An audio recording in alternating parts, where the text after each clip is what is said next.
Halo semuanya, balik lagi bersama gue Sadrina Evanalia. Kali ini kita akan tentunya ngebahas soal sprint race MotoGP Jepang 2025. Nah, akhirnya ya guys, ini Pecco Bagnaia it's back. Karena untuk pertama kalinya Pecco Bagnaia menang di sprint race MotoGP Jepang 2025.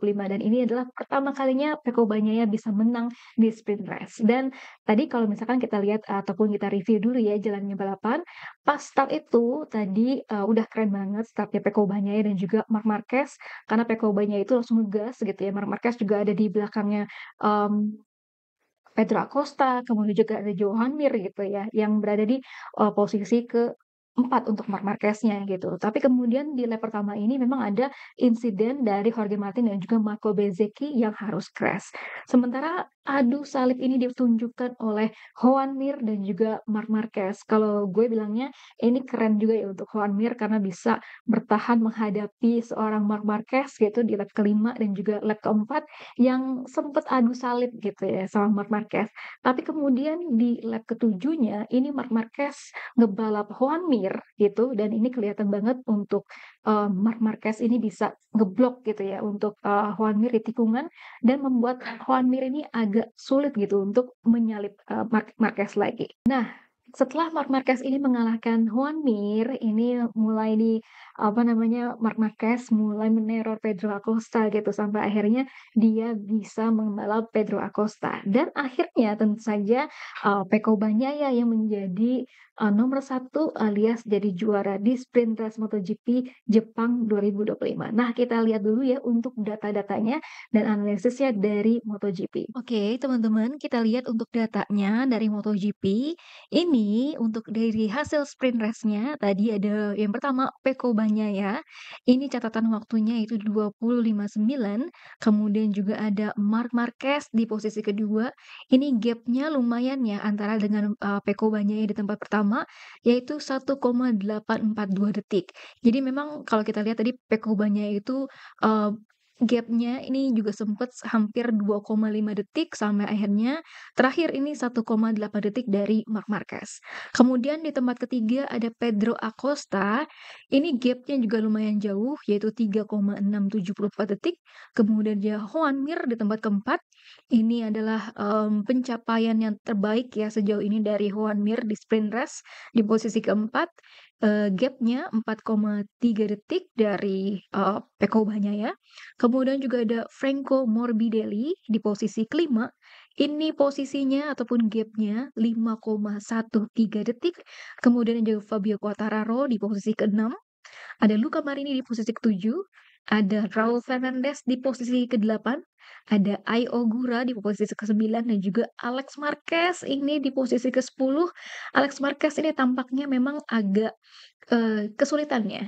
Sangat kesulitan di MotoGP Jepang 2025 ini. Dan gapnya aja kalau kita lihat dari Pegopanya itu 11,4 detik dan itu jauh banget. Ada Velmin Adleger di posisi ke-11, kemudian juga ada Brad Binder di posisi ke-12, ada di Gia 13, ada Nakagami 14, Miguel Oliveira 15, Maverick Vinales 16, Somkia Chantra 17, dan juga Alex Rins 18. Dan tadi juga ada pembalap-pembalap yang crash gitu ya. Ada Jack Miller, ada Johan Zarco, ada Enea Bastianini, dan juga ada Jorge Martin dan juga Marco Bezzecchi yang crash di awal-awal lap. Nah, kemudian kita lihat yuk untuk data chronological analysis of performance-nya dari MotoGP. Kalau kita lihat untuk Pecco Bagnaia, ini dia pakai ban medium untuk ban depannya, kemudian ban belakang ini soft. Ini juga terkait dengan waktu kemarin ya di sesi kualifikasi pakai medium soft dan juga sesi praktis itu pakai medium soft yang bisa kompetitif di sini gitu ya. Baik dari Marc Marquez, kemudian juga ada baik dari Pecco Bagnaia, ini juga pakai medium soft. Ini juga kita lihat Marc Marquez pakai medium soft gitu ya. Terus juga Pedro Acosta ini pakai medium soft juga. dan kemudian Juan Mir pakai medium soft juga gitu.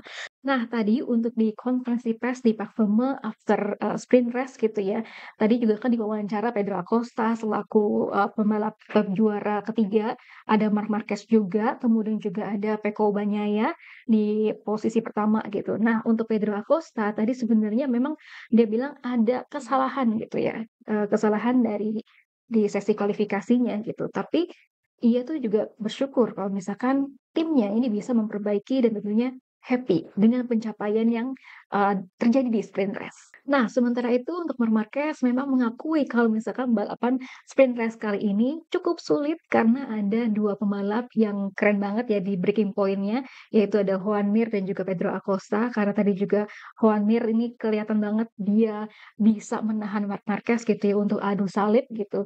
Dan Marc Marquez bilangnya ketika dia melihat Pecco Bagnaia udah ngacir ke depan, ya udah kata Marc Marquez, ya udah dia nggak akan ngotot sampai ngejar, Pecco Bagnaia daripada nanti kenapa-napa gitu ya atau crash gitu. Makanya akhirnya dia oke, dia hanya menjalani sisa balapan di sprint race-nya aja. Dan di main race besok tentunya bakalan, balapan yang panjang dan Marc Marquez ini punya target lain, yaitu targetnya adalah juara dunia MotoGP 2025.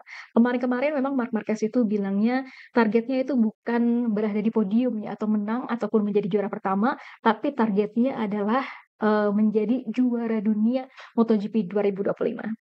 Nah, ngomong-ngomong soal juara dunia MotoGP 2025 untuk Marc Marquez kan berada di posisi kedua ya untuk sprint race. Kemudian juga ada Alex Marquez yang memang rival dari posisi kedua championship gitu ya.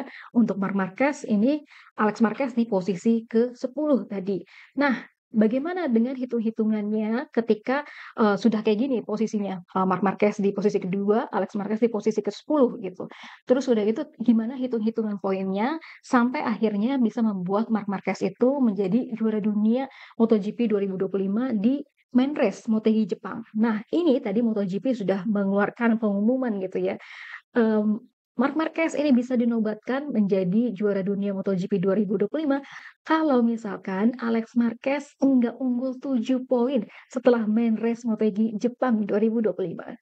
Nah, tentunya kita lihat aja besok gimana di main race dari MotoGP Jepang dan apakah Marc Marquez ini tapi sepertinya udah, kemungkinan besar gitu ya dinobatkan menjadi juara dunia MotoGP 2025. Oke, kita lanjut ke Pecco Bagnaia. Pecco tadi juga bilang kalau misalkan ini adalah balapan favoritnya karena dia bisa menang di sprint race dan juga tentunya dia berterima kasih kepada tim Ducati yang sudah membuat motornya ini, bisa fantastis gitu ya karena, motornya ini bisa di-push sama Pecco kemudian juga bisa dikontrol sama Pecco Bagnaia. Tadi juga Pecco Bagnaia kelihatan sempet emosional gitu karena dia nutupin muka pas lagi di Parfume, sprint race gitu, kemudian juga ada Gigi Dall'Igna yang juga akhirnya bisa memeluk Pecco Bagnaia dengan senyuman dan juga ada Davide Tardozzi tentunya yang, memberikan pelukan juga kepada Pecco Bagnaia. Nah, Gigi Dall'Igna ini juga tadi berkomentar soal Pecco Bagnaia yang bisa akhirnya memenangkan sprint race ataupun juga bisa comeback lagi gitu ya untuk Pecco Bagnaia. Dan Gigi Dall'Igna bilangnya sebenarnya tes Misano adalah tes yang penting buat Pecco Bagnaia karena Pecco Bagnaia itu mencoba sejumlah hal ya yang dicoba sama Pecco Bagnaia dan juga akhirnya bisa menemukan solusinya gitu. Meskipun memang nggak dibilang sama Pecco Bagnaia ataupun Gigi Dall'Igna apa yang berubah di tes Misano tersebut, waktu kemarin juga udah ada dari, datanya gitu ya.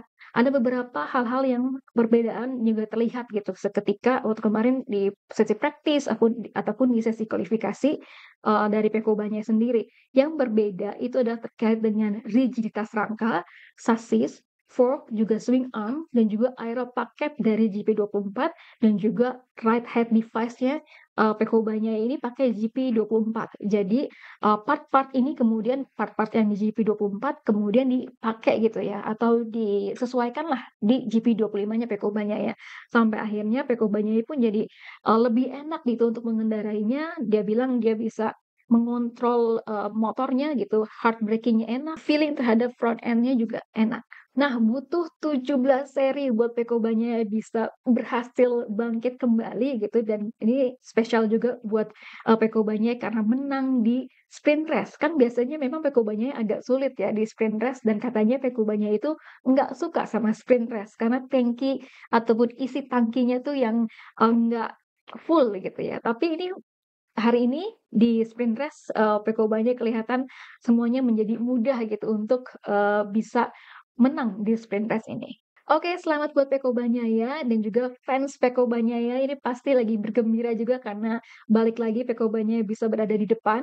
Tapi kita lihat besok gimana untuk main race-nya di Motegi Jepang 2025 dan tentunya kita menunggu-nunggu apa selebrasi kemenangan juara dunia MotoGP 2025 dari Marc Marquez. Segitu dulu untuk review kali ini teman-teman, terima kasih banyak dan juga kita berdiskusi di kolom komentar ya. Bye-bye.